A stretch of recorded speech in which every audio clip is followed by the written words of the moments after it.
Welcome back, everyone, to another reaction video. Well, I make no secret of the fact that not only is Theodore Roosevelt probably my favorite U.S. president, but he's probably one of my favorite Americans of all time. He just has such an epic story. Not a perfect man, but an incredible story.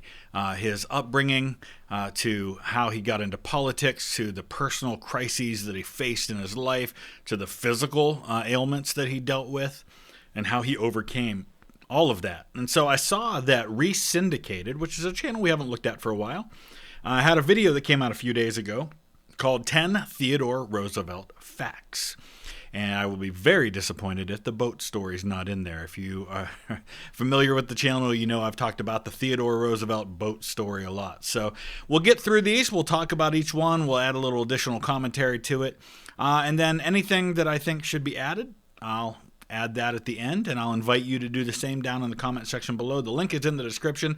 Definitely go out and check out Resyndicated. He's got about 35,500 subscribers, so if you like what you see, please consider subscribing to him and checking out more of his original content. Let's dive in. Number 10. To this day, Theodore Roosevelt remains the youngest man to ever serve as United States president. He was only 42 when he assumed office. The second youngest president was John F. Kennedy, and the third, Bill Clinton.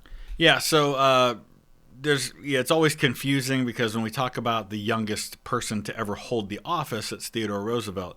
Youngest person ever elected president was John F. Kennedy, because by the time Roosevelt was elected in his own right in 1904, he was older than Kennedy was. And likewise with vice presidents, our youngest vice president was John C. Breckinridge, elected in 1856, who was just barely old enough to be vice president. He was just barely over 35. And the rules are the same for being vice president. You have to be eligible to be president in order to be vice president. So you still have to be 35.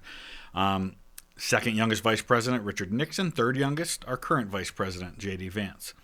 Prior to Roosevelt, the youngest was Ulysses S. Grant, who was 46. Roosevelt was a radically different president for the nation. The new ideas he brought to the office, along with his high energy, were in part products of his young age. Number 9. Roosevelt was the fifth vice president to ascend to the presidency via the death of the sitting president. However, he was the first one to then get elected to a term in his own right. In all of the four prior cases, the former vice presidents failed to even receive their party's nomination when it was time for them to run for a full term. This just goes to show you, let me go back to that screen, just goes to show you how often we've had vice presidents who were put on the ticket by the party because they helped with the person at the top of the ticket, but they weren't necessarily seen as someone who could be president in their own right, evidenced by the fact that their own parties didn't nominate them to a term of their own. Chester Arthur is one we're talking about a lot lately because of Death by Lightning and how he's portrayed there by Nick Offerman, which was phenomenal, by the way. But you're looking at people who Andrew Johnson wasn't even a member of the party that put him on the ticket. I mean, they made it like this union ticket, but it was the Republican Party. Millard Fillmore and, of course, John Tyler. Even received their party's nomination when it was time for them to run for a full term. Roosevelt had proven to be such a popular president in his first term that he broke a trend that had stood for 60 years. Number 8. Roosevelt is considered to be the first president of the Progressive Era, a period characterized by drastic political and social reforms. The previous era, the Gilded Age, was characterized by rapid changes in technology and living conditions. In the eyes of many, the political world remained stagnant during this period instead of evolving with the times. Yeah, and we talk about that progressive era kind of going into the 1920s. And then in the 1920s, I think, is when you really start to see the parties morph into the first signs of who they have been for the last 100 years or so. Obviously, there have been multiple party systems, but Roosevelt is very different than McKinley in that way. McKinley was very much kind of a product of big business, a product of the Gilded Age. Many of those robber barons, as we sometimes call them today, helped back McKinley.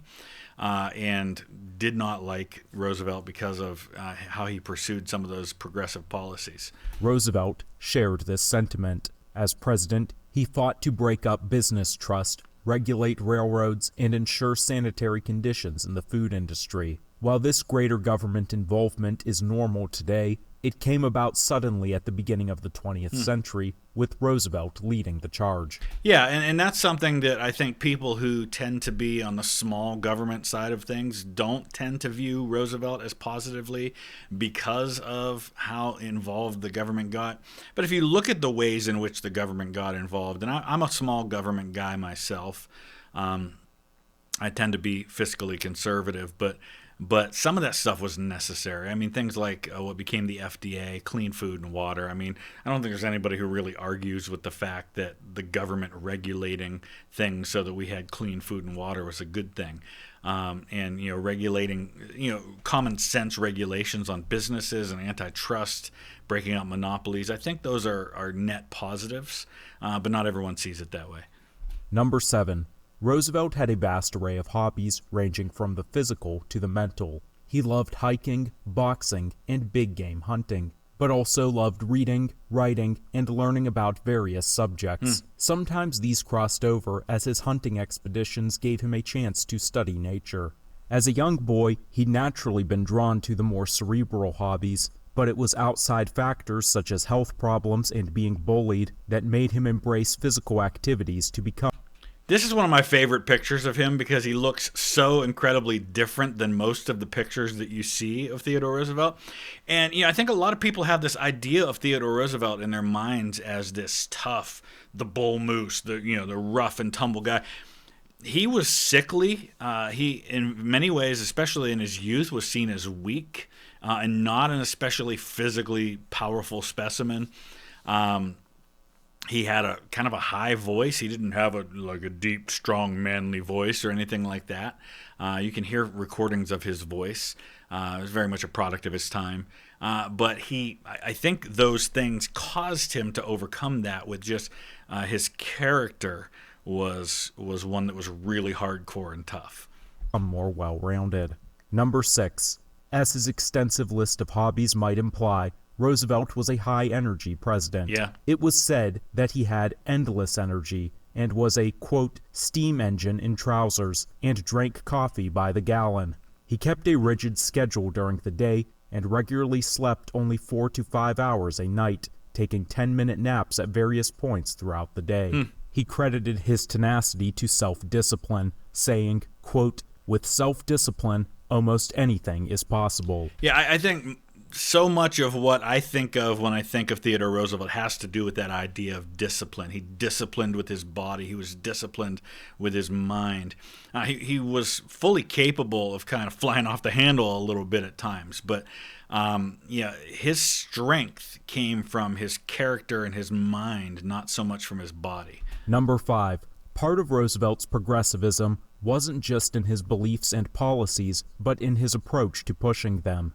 In prior years, Congress was thought of as the main force of legislation in the government. Roosevelt was much more active in the actual legislative process. He used the presidency as what he called a bully pulpit to push his own agenda and appeal directly to the American people. Yeah, we think so much of that, so many of the ideas we have of the modern presidency are things that evolved over time. And this is very much a 20th and now 21st century idea that the president uses his position as president of the United States to wield influence. And he talked about that in foreign policy with, speak softly but carry a big stick. And using the bully pulpit, using the gravitas and the position that he holds to wield influence to push legislation forward. That was a new concept in many ways. Other presidents did some of that. I think Abraham Lincoln did some of that. But more often than not, it was not really wielded that way. This was viewed as an overstepping of the executive branch by many, but would eventually become standard for presidents. Number 4. Roosevelt was the first president to publicly wear glasses during his presidency. Several earlier presidents, including even Abraham Lincoln and George Washington, had worn glasses on occasion, but not regularly in public. But here, listen, here's the thing, and for those of you who are younger, you don't know this yet, but you get into your mid-40s, and your eyes, we laugh about old people having to hold something far away so they can see it. And I had LASIK surgery 4 years ago. Guys, I wore glasses my whole adult life, and I was nearsighted. I couldn't see a darn thing more than 2 feet away from me. After the LASIK surgery, I had 20/20 vision, but then I'm 48 now. I'm going to be 49 this year, and I'm at the place now where, especially in low light, I can't read small print, and so I have reading glasses now that I have to use. It's just a product of getting older that you have to do that. Roosevelt just happened to wear his all the time. By the time Roosevelt was 13, he was already extremely nearsighted and needed to wear glasses with very thick lenses. Following Roosevelt, Woodrow Wilson and Harry Truman also regularly wore glasses. Number 3. The teddy bear, sometimes considered the most popular children's toy of the 20th century, was based on Roosevelt. During a hunting... Based on a name he hated. He did not like being called Teddy Roosevelt. That's why very often you'll hear me catch myself if I start to say that. I'll try to refer to him as Theodore or as TR, which is the nickname he preferred. He'd refused to kill a bear that his companions had already tied up, as he found it unsporty. After seeing depictions of the incident, businessman and inventor Morse Mictum was inspired to create the first teddy bear, which was instantly popular with children. Number 2. Roosevelt had a good relationship with former President Grover Cleveland. They'd first worked together when Cleveland was governor and Roosevelt a member of the New York State Assembly. Later, during Roosevelt's presidency, they occasionally corresponded. I love pictures like this where we see men. I mean, these are both men from New York. Grover Cleveland, I think, is kind of grew up in, I want to say he was born in New Jersey, but he was governor of New York, and obviously Roosevelt was in the legislature then. And then, of course, you also, at that time when Theodore Roosevelt's president, you have another up-and-coming New Yorker, Franklin Roosevelt, who ends up marrying Theodore Roosevelt's niece, Eleanor. Despite many different political positions, they both respected the other's work ethic and commitment to reform. Number 1. Roosevelt had 6 children, several of which held prominent political and social positions. Not only that, but all of his sons, and I think at least 1 or 2 of his daughters, served on the Western Front during the First World War, including his son Quentin, who was shot down in July of 1918. Probably one of the things that led to Roosevelt's eventual death a few months later. His eldest daughter, Alice, was a well-known socialite and married Speaker of the House Nicholas Longworth. His eldest son, Theodore III, served as governor of Puerto Rico and was considered a potential candidate for the 1936 Republican nomination. Yeah, so you hear him call him Theodore III, but often during World War II, he's referred to as Theodore Roosevelt Jr. And that's because, and this happened quite a few times, where you have people who don't really go by junior, even though they are a junior, like Theodore Roosevelt. President Theodore Roosevelt was Theodore Roosevelt Jr., but he never really referred to himself that way, and so his son was often known as Theodore Roosevelt Jr. Same thing happened with George S. Patton Jr., the general. He was actually George S. Patton III, and so George S. Patton Jr., his son is George S. Patton IV, because technically he was the fourth, so it gets really confusing. And Theodore Roosevelt, the president, and his son, Theodore Jr. or Theodore III, this guy here, are a father and son who both received the Medal of Honor, though the son got his first for D-Day. He died a month later of a heart attack right after he had been given division command. But he landed on the beaches in Normandy on D-Day, highest ranking officer to do that. And it was only many years later, I think just in the last 20 or 30 years, that Theodore Roosevelt, the president, got his Medal of Honor for the actions at San Juan Hill. The only other father-son to get the Medal of Honor are Arthur MacArthur Sr., who was a young officer outside of Chattanooga, who got the Medal of Honor, and then his son, Douglas MacArthur, the famous World War II general, who really didn't deserve it. and his second youngest son, Archibald, commanded United States forces in both world wars. If you enjoyed this video... All right, so let's add a few things of my own that I think are fascinating about Theodore Roosevelt. So the two stories that I most often share about Theodore Roosevelt that I've always been drawn to, one is when he was serving in the New York State Legislature, his wife was expecting their first child, and we saw referred to his daughter that ended up marrying the Speaker of the House, or her husband became Speaker of the House. Well, that daughter was from his first marriage. His wife's name was Alice. The daughter was named Alice, and she was born on February 12th, 1884. But there were complications from that. And so Roosevelt was rushing home to be with his wife, who was suffering these complications after the birth of their daughter. And at the same time, his mother was dealing with typhoid fever. And so in the span of a couple hours before Theodore Roosevelt, I believe he hadn't arrived yet, within the span of a couple hours in the same house, Theodore Roosevelt's wife and mother both passed away. His wife died from kidney failure, and his mother died of typhoid fever. And that was February 14th, 1884. And in his diary that day, he wrote a big X and wrote, "The light has gone out of my life." And I don't know how you overcome something like that, but how Theodore Roosevelt chose to overcome it was to go west. He left his newborn daughter with friends and family to care for, and he went out west to kind of reinvent himself and to get his mind off of it. And 2 years later, while he was out west, is the other incident that I love to talk about. And it's a fascinating story. You can actually read the whole story on the National Park Service site. I'll put a link down in the description so you can read the details of the story, because it's ridiculous. But some thieves stole his boat. And Theodore Roosevelt, with the help of a couple of friends, built a new boat from scratch, just built a new boat, and then pursued and tracked down these thieves and turned them over to the authorities. It's just the most Theodore Roosevelt story you could possibly ever think of. And like I said, I'll put the link down. You can read all the details of that story from the National Park Service.